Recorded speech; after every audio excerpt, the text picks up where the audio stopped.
നമസ്തേ. വിഷയങ്ങളുടെ ദോഷങ്ങളെ വീണ്ടും വീണ്ടും കണ്ട് വിഷയസമൂഹങ്ങളിൽ നിന്നും പിൻവാങ്ങി സ്വലക്ഷ്യമായ ആത്മവസ്തുവിലെ മനസ്സിനെ ഉറപ്പിക്കുന്നതാണ് ശമം എന്ന് പറഞ്ഞു. അതായത് മനോനിയന്ത്രണം.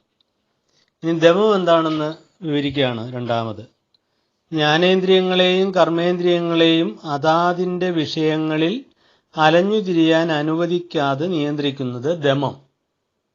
ഇത് മുമ്പ് പറഞ്ഞല്ലോ, വിവേക ചൂടാമണിയിൽ ഡെഫിനേഷൻ പോലെ പറഞ്ഞിരിക്കുന്നതാണ് ഈ കാര്യം. ശ്ലോക രൂപത്തിലാണത് പറഞ്ഞിരിക്കുന്നത്. അതിൻ്റെ താല്പര്യം ഇങ്ങനെയാണ്: ജ്ഞാനേന്ദ്രിയങ്ങളെയും കർമ്മേന്ദ്രിയങ്ങളെയും അതാതിൻ്റെ വിഷയങ്ങളിൽ അലഞ്ഞു തിരിയാൻ അനുവദിക്കാതെ നിയന്ത്രിക്കുന്നത് നിയമം.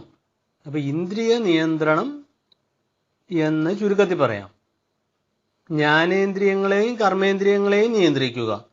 ജ്ഞാനേന്ദ്രിയങ്ങൾ കണ്ണ്, നാക്ക്, മൂക്ക്, ത്വക്ക്, ചെവി. ഇതാണ് വിഷയങ്ങളെ അറിയുവാനുള്ള, ജ്ഞാനമുണ്ടാകുവാനുള്ള, അറിവുണ്ടാകുവാനുള്ള ഇന്ദ്രിയങ്ങളാണ് ജ്ഞാനേന്ദ്രിയങ്ങൾ. അത് കണ്ണ്, നാക്ക്, മൂക്ക്, ത്വക്ക്, ചെവി ഇവയാണ്. പിന്നെ കർമ്മം ചെയ്യാൻ ഉപയോഗിക്കുന്ന മറ്റ് 5 ഇന്ദ്രിയങ്ങളുണ്ട്. അതിന് കർമ്മേന്ദ്രിയം. വാക്ക്, പാണി, പാദം, പായു, ഉപസ്ഥം. വാക്ക്, നാക്ക്, അത് കർമ്മേന്ദ്രിയവും ജ്ഞാനേന്ദ്രിയവും കൂടിയാണ്. വർത്തമാനം പറയാൻ ഉപയോഗിക്കുമ്പോൾ അത് കർമ്മേന്ദ്രിയവും, രുചി അറിയാൻ ഉപയോഗിക്കുമ്പോൾ ജ്ഞാനേന്ദ്രിയവും. പിന്നെ കയ്യ്, പാണി, പാദം, കാല്,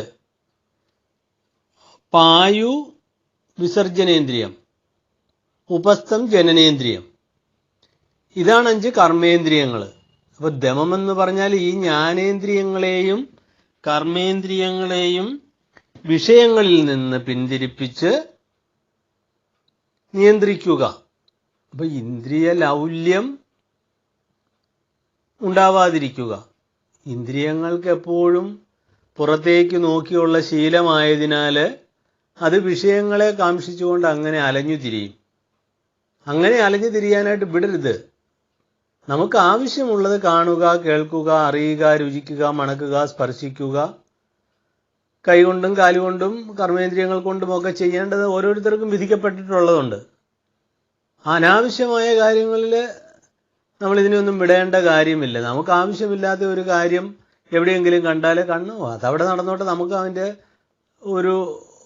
യാതൊരു റോളും ഇല്ലാത്തതാണെങ്കിൽ മാറിപ്പോവുക. വെറുതെ അങ്ങോട്ട് വിട്ട് ഇന്ദ്രിയങ്ങളെ അലഞ്ഞു തിരിയിക്കേണ്ട കാര്യമില്ല. അത് കർമ്മേന്ദ്രിയങ്ങളായിരുന്നാലും ജ്ഞാനേന്ദ്രിയങ്ങളായിരുന്നാലും ഈ ഒരു കാര്യം ശ്രദ്ധിക്കേണ്ടതുണ്ട്. ഓരോരുത്തർക്കും ചെയ്യേണ്ട കാര്യങ്ങളുണ്ട്, അത് ചെയ്യുക. അത് രണ്ടു തരം ഇന്ദ്രിയങ്ങൾ കൊണ്ടും. ലോകം മുഴുവൻ നന്നാക്കുന്നതിന് മുമ്പ് അവനവനെ നന്നാക്കുക എന്ന് പറയും.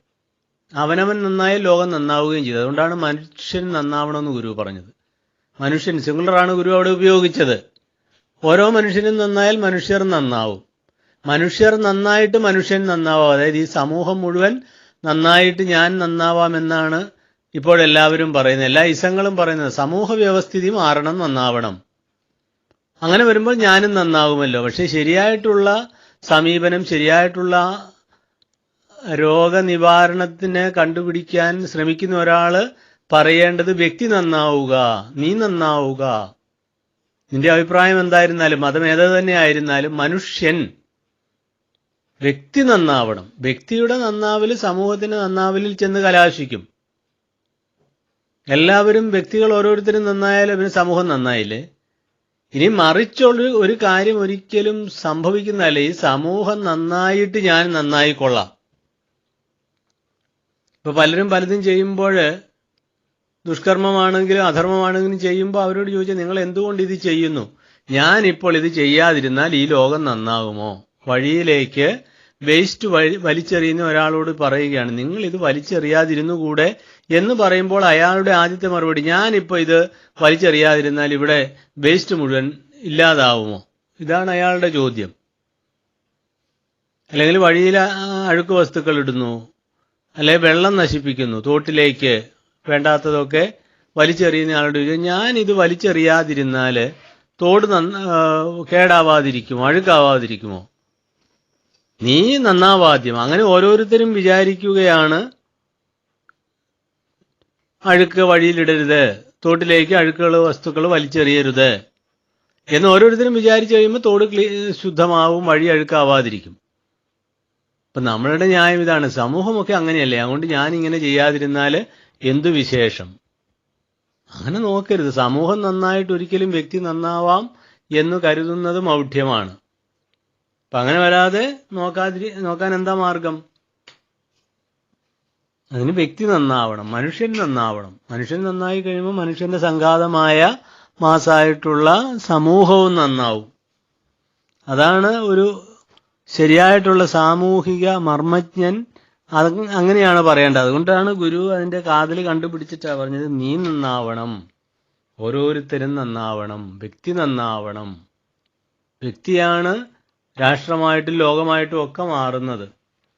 അതുകൊണ്ട് ഈ ഗുരുവിന്റെ ഈ വചനങ്ങള്, ഈ വാക്ക്, വ്യക്തി നന്നാവുക എന്നുള്ള വാക്ക്, നീ നന്നാവുക, മനുഷ്യൻ നന്നാവുക എന്നുള്ള കാര്യം തീർച്ചയായിട്ടും നമ്മളത് വേണ്ടതുപോലെ ഉൾക്കൊണ്ട് മനസ്സിലാക്കി ജീവിച്ചാൽ നന്നാവലെന്ന് പറയുന്ന കാര്യം അവിടെ സംഭവിക്കും.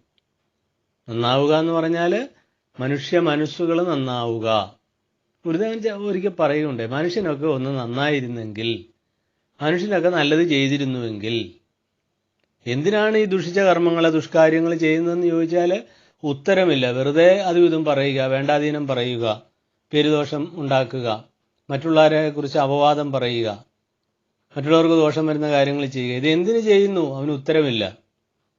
അതാണ് ഗുരു ആത്മകഥം പോലെ പറയുന്നത്, മനുഷ്യനൊക്കെ നന്നായിരുന്നുവെങ്കിൽ. ഇപ്പോൾ ഒരു യുദ്ധം സംഭവിക്കുന്ന ഒരു വ്യക്തിയുടെ തലയിലാണ്.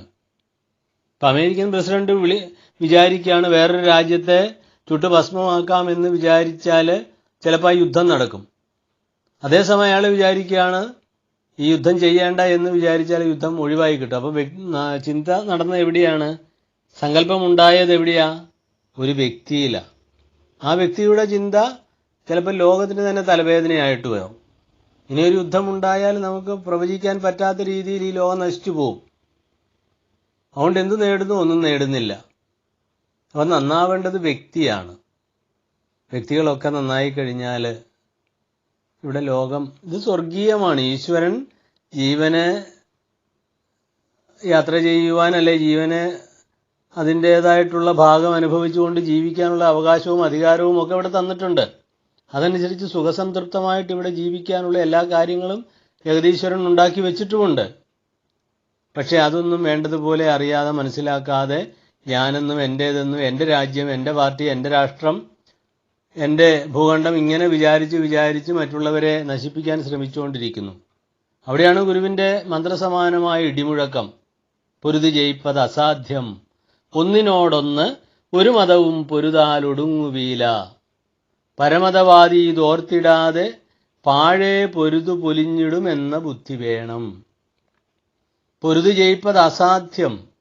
വ്യക്തിയായിരുന്നാലും കുടുംബങ്ങളായിരുന്നാലും രാജ്യങ്ങളായിരുന്നാലും പാർട്ടിക്കാരായിരുന്നാലും രാഷ്ട്രമായിരുന്നാലും ഒക്കെ ഈ ഗുരുവാണി കേട്ടിരുന്നുവെങ്കിൽ എത്ര നന്നായിരുന്നു. പൊരുതി ജയിക്കുക എന്ന് പറയുന്ന അസാധ്യമാണ്. ഇപ്പം ഇന്ത്യയുടെയും പാകിസ്ഥാന്റെയും അതിർത്തിയിൽ കിടന്ന ആയിരക്കണക്കിന് ജവാന്മാർ ജീവത്യാഗം ചെയ്യുന്നു. അവരുടെ ശരീരവും മനസ്സും ബുദ്ധിയും അഹങ്കാരവും ചിത്തവും ഒക്കെ ഓരോ രണ്ട് രാഷ്ട്രത്തിൻ്റെ, അവനവൻ്റെ രാഷ്ട്രത്തിൻ്റെ നന്മയ്ക്ക് വേണ്ടി ഉപയോഗപ്പെടുത്തുന്നു. ശത്രുവിനെ തുരത്താൻ ശ്രമിക്കുന്നു, വെടിവെക്കുന്നു, ബോംബ് വയ്ക്കുന്നു. പൊരുതി ജയിക്കുമെന്നാണോ കരുതുന്നത്?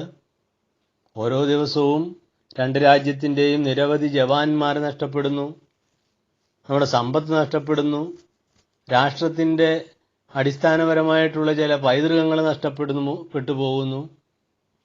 പൊരുതി ജയിപ്പത് അസാധ്യം.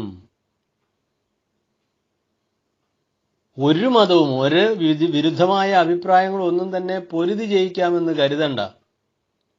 പൊരുതാൻ ഒടുങ്ങുകയില്ല. മറ്റുള്ളവനെ തോൽപ്പിക്കാമെന്ന് വിചാരിക്കുന്നെങ്കിൽ അത് നടക്കില്ല, ഒടുങ്ങുകയില്ല. പൊരുതി ജയിപ്പത് അസാധ്യം, ഒന്നിനോടൊന്നും ഒരു മതവും പൊരുതാൽ ഒടുങ്ങുകയില്ല. പരമതത്തെ ദുഷിപ്പിക്കുന്നവർ ഇത് അറിയണം. പരമതവാദി, പരമതം മറ്റുള്ളവൻ്റെ മതം കൊള്ളുകയില്ല, മറ്റുള്ളവൻ്റെ രാഷ്ട്രം കൊള്ളുകയില്ല, അവൻ്റെ രാഷ്ട്രീയം കൊള്ളില്ല എന്നൊക്കെ പറയുന്ന ആളുകളുണ്ടല്ലോ, പരമതവാദി. ഇത് ഓർത്തിടാതെ, ഈ സത്യം മനസ്സിലാക്കാതെ പാഴേ പൊരുതു പൊലിഞ്ഞു പോകും. വെറുതെ അവൻ നശിച്ചു പോവുകയുള്ളൂ. അപ്പോൾ അതിൽ നിന്ന് കരകയറാൻ വേണ്ടി നമ്മൾ ദമം ശീലിച്ചേ പറ്റൂ. അതുകൊണ്ടാണ് ഈ ശമാധി ഷഡ്ക സമ്പത്തിലെ രണ്ടാമത്തേതായിട്ട് ദമം വെച്ചിരിക്കുന്നത്. ആ ദമമുള്ളവരായിട്ട് തീരുവാൻ ഏവർക്കും ഗുരുകാരുണ്യം ഉണ്ടാവട്ടെ. നന്ദി.